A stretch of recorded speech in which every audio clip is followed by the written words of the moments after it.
Although it is one that's about a key sector of the economy, and is also one in a sense about instinctively whether you're forward-looking or backward-looking, overall I think the party has been a little bit quiet, at least as far as the media reports it. So my question is really in two parts. One is, what's your own personal view on those issues?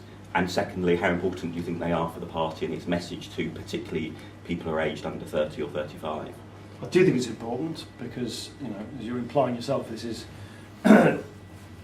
this is a world. These are issues that many, you know, particularly younger people now live and breathe day in, day out, and you know, issues that might have even a few years ago appeared technical are now actually a kind of indicators almost of a wider set of values about whether you believe, you know, in the balance between corporate power and you know and individual freedom that individuals should have in access to information and so on. I mean,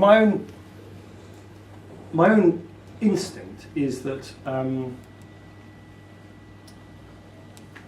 well, I start with a slightly pragmatic observation. It just seems to me almost every single attempt to control the uncontrollable doesn't work. And you know, when I hear Mandelson say that it'll sort of cut people off, I think, well, how on earth is that going to work? I mean, how are you going to justify? How are you going to tell people suddenly that? What are you going to do? Sort of come along and snip the wire? I mean, I just don't understand how it's going to work. So I slightly feel that public authorities are seeking to try and capture and regulate a technology which is in so many respects is beautiful precisely because it escapes conventional control, which is precisely why there are so many people who have, in some cases, sort of downright some libertarian instincts, you know, towards this. But having said that, I kind of, you have to find some way to try and strike the balance so that people who, you know, spend a lot of time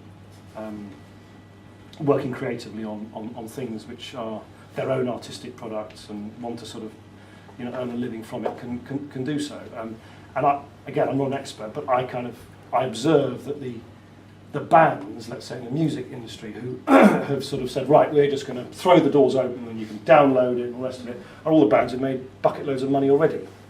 It's easy to afford, it seems to me, to be the great libertarian on this if you've already got, you know, if you've got plenty of money in the bank. So I have got no easy solution to that. My instincts are very much towards openness, not control, scepticism about the ability of public authorities to control something which so easily evades control, but some concern, some real concern about how do you make sure that creativity is nonetheless rewarded.